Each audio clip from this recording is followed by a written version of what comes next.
নমস্কার, 5টার 5 স্পেশালে নিয়ে আমি অতনু রয়েছি আপনার সঙ্গে। 5টার 5 স্পেশালির শুরুতেই গতকাল 5টার 5 স্পেশালির শুরুতে যে ছবি দেখিয়েছিলাম সেই ছবি দেখাতে চাইব। গতকালের ছবি, অর্থাৎ গতকাল রাজভবনের সামনে শুভেন্দু অধিকারীর কনভয় আটকে গিয়েছিল। তো তারপর শুভেন্দু অধিকারী আজ হাইকোর্টে গিয়েছিলেন।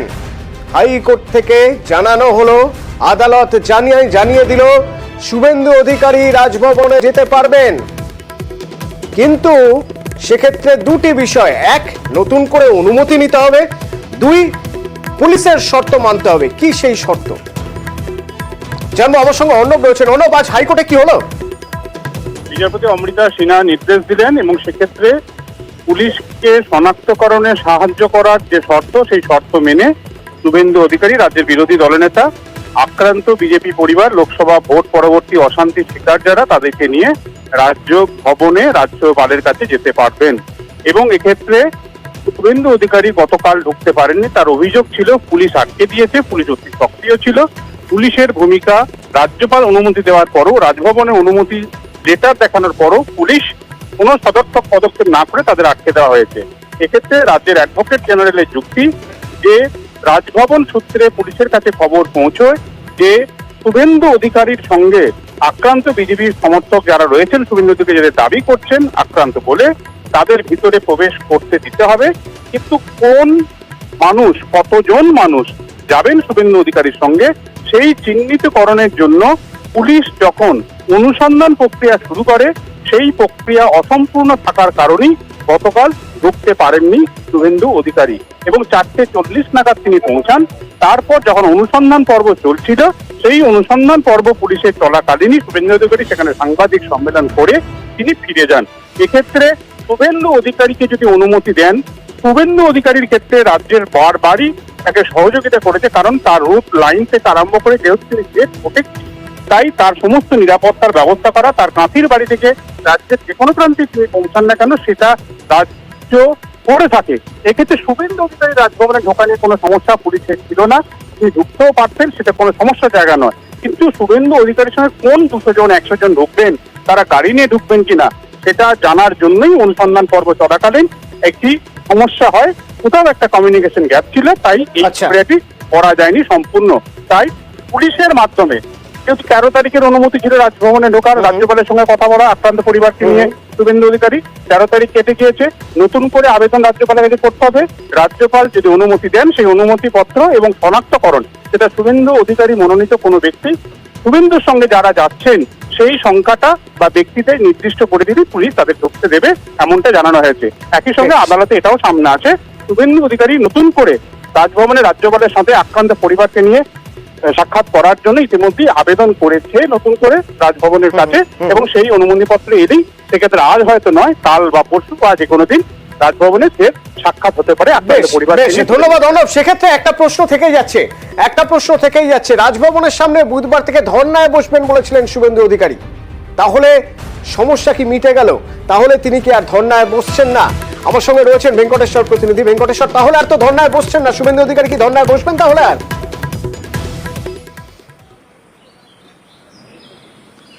দেখো, এখনো পর্যন্ত শুভেন্দু অধিকারী আগামী 19 তারিখ দুপুর থেকে ধর্নায় বসবেন সেমনটাই কিন্তু ঠিক রয়েছে। কারণ তুমি জানো যে আদালতের যে বিষয়টা, সেই বিষয়টা কিন্তু পৃথক বিষয়। শুভেন্দু অধিকারী কলকাতা পুলিশ কমিশনার বিনীত গোয়েলকে যে চিঠি লিখেছেন, সেখানে শুভেন্দু অধিকারী জানিয়েছিলেন যে ঘর ছাড়াদের নিয়ে তিনি যে অভিযোগ করা হচ্ছে যে ভোট পরবর্তী অশান্তিতে ঘর ছাড়া এবং আক্রান্ত, সেই সমস্ত মানুষজনকে নিয়ে তিনি ধর্নায় বসবেন। তবে এখনো পর্যন্ত শুভেন্দু অধিকারী ধর্নায় বসবেন এমনটাই ঠিক রয়েছে, যদি কলকাতা পুলিশের পক্ষ থেকে অনুমতি পাওয়া যায়। কিন্তু যেহেতু আদালত আজকে জানিয়ে দিয়েছে যে শুভেন্দু অধিকারী ঘর ছাড়া যে অভিযোগ করা হচ্ছে আক্রান্ত, তাদের নিয়ে রাজভবনে তিনি রাজ্যপালের সঙ্গে সাক্ষাৎ করতে পারেন। এর পরবর্তী পদক্ষেপ হিসেবে শুভেন্দু অধিকারী তিনি কি সিদ্ধান্ত নেন সেটা কিন্তু সময়ই বলবে।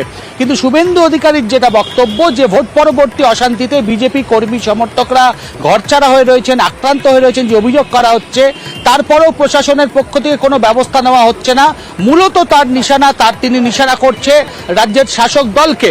সেই জায়গায় দাঁড়িয়ে রাজ্যপাল যাতে প্রয়োজনীয় ব্যবস্থা নেয় বা প্রশাসন যাতে প্রয়োজনীয় ব্যবস্থা নেয় এই সমস্ত ঘরছাড়াদের ঘরে ফেরানোর ব্যাপারে, মূলত সেই দাবিতেই তিনি ধর্নায় বসবেন। কিন্তু আদালত আজকে যেহেতু গতকাল বাধা দেওয়া হয়েছিল পুলিশের পক্ষ থেকে শুভেন্দু অধিকারীর দাবি মতো, সেই পরিপ্রেক্ষিতে আদালতের দ্বারস্থ হয়েছিলেন শুভেন্দু অধিকারী এবং শুভেন্দু অধিকারীর সেই মামলার পরিপ্রেক্ষিতে আদালত শুভেন্দু অধিকারী তিনি রাজভবনে আক্রান্তদের নিয়ে যেতে পারবেন সেই বিষয়ে আদালত কিন্তু স্পষ্টভাবে নির্দেশ দিয়েছেন। তার পরবর্তী পদক্ষেপ হিসেবে শুভেন্দু অধিকারী কি করেন সেটাই এখন দেখার। তবে আমরা শুভেন্দু অধিকারী ঘনিষ্ঠ মহল সূত্রে জানতে পারছি, যেহেতু রাজ্যপালের সঙ্গে দেখা করে তিনি আক্রান্তদের যে সমস্ত অভাব অভিযোগ রয়েছে সেগুলো বিস্তারিতভাবে তার সামনে রাজ্যপালের সামনে তুলে ধরবেন। কিন্তু এই সমস্ত ঘরছাড়াদের বা যারা আক্রান্ত হয়েছেন তাদের যাতে নতুন করে তাদের ওপর কোনো অশান্তি না হয় সেই বিষয়টা যাতে বন্ধ করা হয় সেই দাবি জানাবেন। ফলে এখন আরেকটা বিষয় একটু তোমার থেকে জানতে চাইবো, এই যে ঘরছাড়াদের কথা বলছো তাদের সঙ্গে রাজ্যপাল সিভি আনন্দ বোস মহেশ্বরী ভবনে সেখানে তো তাদের দেখা করেছেন, কি কথা হচ্ছে কিছু জানতে পারছো?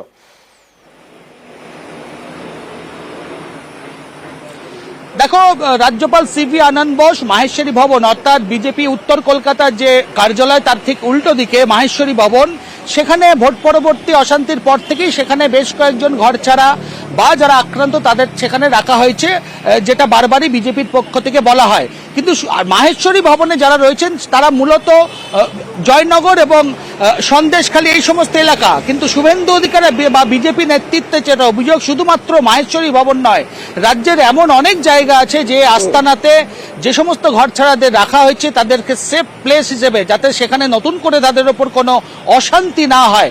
ফলে রাজ্যের যে সমস্ত জায়গায় ঘরছাড়া ভোট পরবর্তী অশান্তিতে ঘরছাড়া বা আক্রান্ত হয়েছেন সেই সংখ্যাটা অনেক, শুধুমাত্র মাহেশ্বরী ভবন নয়। এখন শুভেন্দু অধিকারী আজকে আদালত যে তাকে রাজভবনে তিনি যেতে পারবেন এবং নির্দিষ্ট কিছু নিয়ম কানুন বেঁধে দেওয়া হয়েছে সেই সমস্ত শর্ত মেনে শুভেন্দু অধিকারী রাজভবনে তিনি যান কিনা, নাকি কলকাতা পুলিশ কমিশনারকে যেটা তিনি চিঠি দিয়ে বলেছেন যে আগামী বুধবার দুপুর থেকে তিনি বসতে চান ধর্নায়, সেই বিষয়টায় তিনি অনড় থাকেন, তার উত্তর দেবে অবশ্য সময়। ধন্যবাদ। আর মহেশ্বরী ভবনের কথা যখন হচ্ছিল, যখন সেখানে ঘর ছাড়া বলে যারা বলা হচ্ছে, যারা ঘর ছাড়া তারা কি বলছেন একবার শুনবো।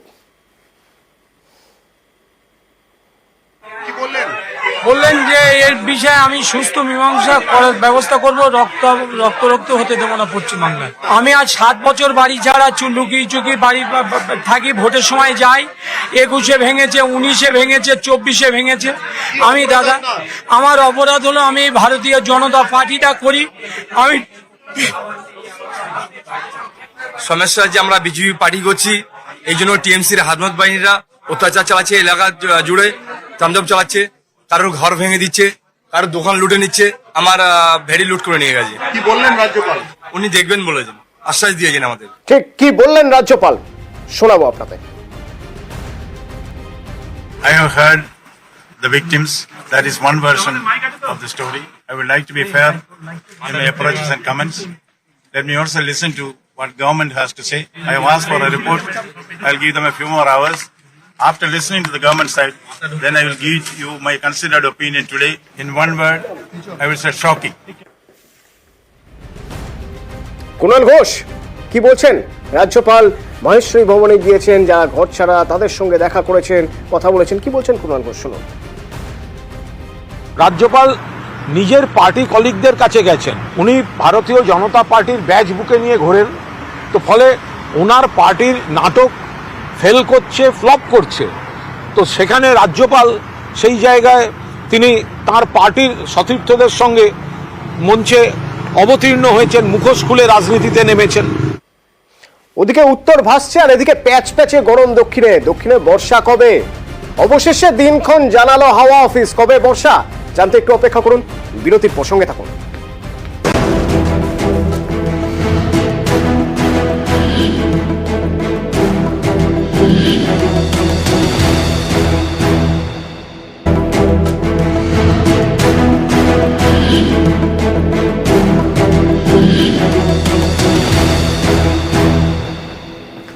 উত্তরে টানা বৃষ্টি হচ্ছে, ভারী বৃষ্টি হচ্ছে, কিন্তু দক্ষিণ কেন বঞ্চিত? তাহলে দক্ষিণে বর্ষা আসবে কবে থেকে, এই প্রশ্ন যখন চারদিকে ঘুরপাক খাচ্ছে, তখন হাওয়া অফিস দিনক্ষণ নির্দিষ্ট করে দিল, জানিয়ে দিল আগামী সপ্তাহে দক্ষিণবঙ্গে বর্ষা। বিশ্বজিৎ প্রতিনিধি আমার সঙ্গে রয়েছেন। বিশ্বজিৎ, হাওয়া অফিস কি বলছে? দেখো, আগামী সপ্তাহের মাঝামাঝি বর্ষা আসতে পারে দক্ষিণবঙ্গে, কারণ 31শে মে থেকে ইসলামপুরে আটকে আছে মৌসুমী অক্ষরেখা, অর্থাৎ উত্তরবঙ্গে আগাম বর্ষা এলেও দক্ষিণবঙ্গের কলকাতায় বর্ষা আসার কথা 11ই জুন, আর আজ 14ই জুন হয়ে গেছে, এখনো বর্ষা আসতে চায়। চাতক পাখির মতো দক্ষিণবঙ্গের বাসিন্দারা অপেক্ষা করছেন, কারণ উত্তরবঙ্গ ভেসে যাচ্ছে কিন্তু দক্ষিণবঙ্গে বৃষ্টি নেই। তাই এবার আশ্বাস দিচ্ছে ভারতের মৌসুম ভবন, বলছে আগামী 4 থেকে 5 দিনের মধ্যে গাঙ্গেয় পশ্চিমবঙ্গের কিছু এলাকায় বর্ষা ঢুকতে পারে, অর্থাৎ দক্ষিণ পশ্চিম মৌসুমী বায়ু প্রবেশ করতে, এবং উত্তরবঙ্গের যে বাকি অংশ রয়েছে সেই বাকি অংশে দক্ষিণ পশ্চিম মৌসুমী বায়ু প্রবেশ করবে।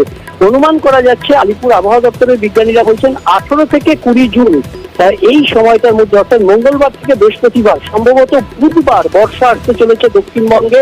কারণ সোমবারের পর থেকেই প্রাক বর্ষার বৃষ্টি শুরু হয়ে যাবে এবং সোমবার থেকে একটানা বৃষ্টি চলতে থাকবে, অর্থাৎ বিক্ষিপ্তভাবে যদিও বৃষ্টি হবে, তবে বুধবার ভারী বৃষ্টির একটা সম্ভাবনা দেখা দিচ্ছে। আর তাতেই আবহাওয়াবিদরা মনে করছেন বুধবার বর্ষা একেবারে দক্ষিণবঙ্গে চলে আসতে পারে। অর্থাৎ এই যে প্রতীক্ষা, দীর্ঘদিনের প্রতীক্ষা, আগাম বর্ষা ঢুকে গেছিল আন্দামান, সেখান থেকে কেরলেও আগাম বর্ষা ঢুকেছে 2 দিন আগে, এবং উত্তর পূর্ব ভারতের রাজ্যগুলিতে 5 দিন আগে এবং 7 থেকে 8 দিন আগে উত্তরবঙ্গে বর্ষা ঢুকে গেছে। কিন্তু সেখানেই থমকে ছিল বর্ষা, কারণ রেমালের টানে দক্ষিণ পশ্চিম মৌসুমী বায়ু আগাম চলে এলেও তারপর গতি হারিয়েছিল। আর সেই অনুকূল পরিস্থিতি তৈরি হচ্ছে, এবং অনুকূল পরিস্থিতি 18 থেকে 20 জুনের মধ্যে দক্ষিণবঙ্গে বর্ষা আসতে পারে, সেই ইঙ্গিত দিল ভারতের মৌসুম ভবন। ধন্যবাদ। অর্থাৎ দক্ষিণের দৌড়গোড়ায় বর্ষা বলা যেতেই পারে। নর্থ বেঙ্গলে আপনার এক্সট্রিমলি হেভি রেনফল এর লাল সতর্কবার্তা দেওয়া হয়েছে, এবং হেভি টু ভেরি হেভি রেনফলের লাল সতর্কবার্তা দেওয়া হয়েছে জলপাইগুড়ি এবং কালিম্পংয়ে। 16 তারিখে দক্ষিণবঙ্গের সব জেলাতে আপনার বজ্রবিদ্যুৎ সহ বৃষ্টি, তার সাথে 30 থেকে 40 কিলোমিটার অথবা 40 থেকে 50 কিলোমিটার গতিবেগের ঝড়ের সতর্কবার্তা দেওয়া হয়েছে। এবং মানে উই ক্যান এক্সপেক্ট আমাদের সাউথ ওয়েস্ট মনসুনের advance over sub Himalayan Gangetic west বেঙ্গলে 18-19 তারিখ নাগাদ আমরা আশা করতে পারি। মেট্রো কলকাতা লাইফ লাইন, তো এই লাইফ লাইনের কি হাল হয়েছিল রেমালের দিন আপনারা দেখেছিলেন, হাঁটু জল হয়ে গেছিল পার্ক স্ট্রিটে। দেখুন কি অবস্থা সেই দিনের, যেদিন রেমালের বৃষ্টিতে এই হাল হয়েছিল। তো এর দায় কার? তো গতকাল মেয়র পরিষদ তারক সিং বলেছিলেন যে মেট্রোর গার্ডওয়ালে সমস্যা রয়েছে, মেট্রোর প্রবলেম, সেই জন্য এই অবস্থা হয়েছিল। যদিও মেট্রো কর্তৃপক্ষ তার মানতে নারাজ। এই জল নিয়ে এবার চলছে জল ঘোলা। তার কারণ মেট্রো কর্তৃপক্ষ জানাচ্ছে না, এ দায় তাদের না, সেদিন যে ঘটনা ঘটেছে তার দায় তাদের নয়। এটা হচ্ছে মেট্রোর একটা গার্ড ওয়াল, ঢুকতে গিয়ে ডান দিকে এই গার্ড ওয়াল থেকে জল সিপেজ হচ্ছে। তো যাতে আনওয়ান্টেড কিছু না ঘটে সেই জন্য এই গার্ড ওয়ালটা আছে, এই গার্ড ওয়াল থেকে জলটা যাচ্ছে। আমরা আমাদের এন্ডে আমাদের ড্রেনেজ চেক করে দেখে নিয়েছি, তাতে আমাদের কোনো ফল্ট নেই। যখন ইন্সপেকশন করেছি ওদের নিয়ে, মেট্রো রেলকে নিয়ে, কোনো ফাউল পাইনি। টিএমসির যে পাইপলাইনটি আছে, সেই সুইপের যে লাইনটা আছে তার মধ্যে দিয়েই জলটা এসে ফাটলটা দেখা যায়। 10 তারিখে joint inspection with the KMC engineers, সেখানে দেখা যায় 1800 কিছু বা 1900 সালের আর্লিতে একটা ওখানে সোয়ারেজ লাইন ছিল যেটাতে পলি পড়ে গেছে। সেইখান থেকে 3টে ফাটল দেখা দিয়েছে, বা 3টে লিকেজ আমরা যদি বলি দেখা দিয়েছে ম্যানহোল ওয়াল থেকে। It is up to him, উনি বলেছেন, আমরা শুনেছি, কিন্তু বাস্তবের সত্যটা সম্পূর্ণরূপে অন্য, যেটা আমি আপনাদের কাছে ডিসক্লোজ করলাম। জয়েন্ট ইন্সপেকশনের পরে কি ঘটনা ঘটেছে সেটা ফ্যাক্টস অ্যান্ড ফিগার্স আমি আপনাদের কাছে উপস্থাপনা করলাম। বাস স্ট্রিটের পর এবার কসবা, ফের একবার আগুন লাগার ঘটনা। দুপুর 12টা কসবার অ্যাক্রোপলিস মল আগুন লেগে যায়। দুপুর 12টা নাগাদ বইয়ের দোকান এবং মলের ফুড কোর্টে এই আগুন ছড়িয়ে পড়ে। দমকলের 15টি ইঞ্জিন আগুন নিয়ন্ত্রণে আনে, তাও বেশ কিছুটা সময় লাগে, প্রায় আড়াই ঘন্টা লাগে। তার আগে স্কাই লিফটের মাধ্যমে অপারেশন চলে, এদিকে ধোঁয়া বের করার জন্য কাঁচ ভাঙতে হয় একের পর এক। এই অ্যাক্রোপলিস মলের উপরে অনেকগুলো অফিস ছিল, খুব দ্রুত তাদের সবাইকে বার করে নিয়ে আসা হয় বাইরে।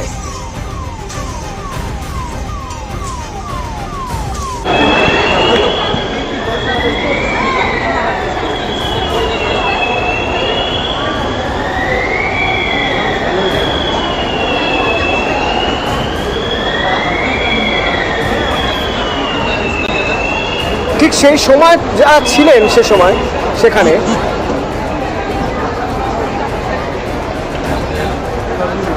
তারা বলছিলেন যে কি অবস্থার মধ্যে কত দ্রুত তারা বেরিয়ে আসতে পেরেছে। আগুন অ্যারাউন্ড 11:45 এরকম লাগে। 15 ফ্লোরে সাইরেন ছাড়া আর কিছুই তো পাওয়া যায়নি। 6 ফ্লোরের থেকে যখন নামতে শুরু করলাম তখন বুঝতে পারছি ধোঁয়া আর স্মেল। পুরো ধোঁয়া উঠছিল, পুরো ক্রস ফ্লোরটা পুরো একদম দাউ দাউ করে জ্বলছিল, এটাই দেখেছি। তারপরে আমরা সঙ্গে সঙ্গে খালি করে দিয়েছি আমাদের এলাকার। যা ছিল 10 মিনিটের মধ্যে মোটামুটি পুরো ধরে নিয়েছে, পুরো আগুন পুরো ধোঁয়া কালো হয়ে গেছে, পুরো ওই দোকানটা পুরো শেষ হয়ে গেছে, এখন বই দোকান বলে উপরে কিচ্ছু নাই। আগামী পরশু রবিবার থেকে পরের রবিবার 7 দিন কাশীমিত্র শ্মশানঘাটের বার্নিং চুল্লি বন্ধ থাকবে, অর্থাৎ ইলেকট্রিক চুল্লি বন্ধ থাকবে 7 দিনের জন্য। কেন না রক্ষণাবেক্ষণের জন্য। বিশ্বজিৎ রয়েছেন আমার সঙ্গে। বিশ্বজিৎ আমার কথা শুনতে পাচ্ছে? বিশ্বজিৎ নোটিশে কি রয়েছে? সেখানে বৈদ্যুতিক চুল্লি বন্ধ থাকবে 1 সপ্তাহের জন্য, কারণ যে মেরামতি বা সংস্কারের কাজ করা হবে তার জন্য এই বৈদ্যুতিক চুল্লিকে বন্ধ রাখা হবে। যদিও কাশীমিত্র শ্মশানঘাটে একটি বৈদ্যুতিক চুল্লি ও একটি কাঠের চুল্লি রয়েছে।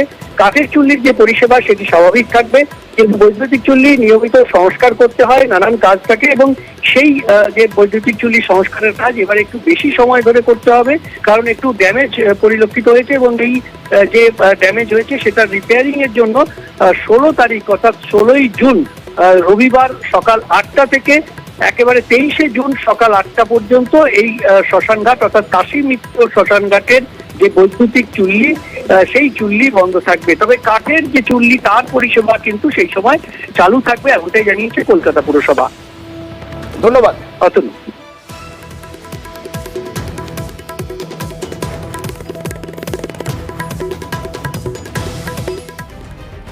নিয়োগ দুর্নীতিতে ধৃত এবার এক কেন্দ্রীয় সরকারি কর্মী।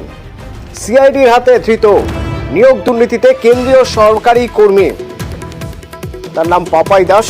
ফুড সাব ইন্সপেক্টর নিয়োগ পরীক্ষায় প্রশ্ন ফাঁস মামলায় গ্রেপ্তার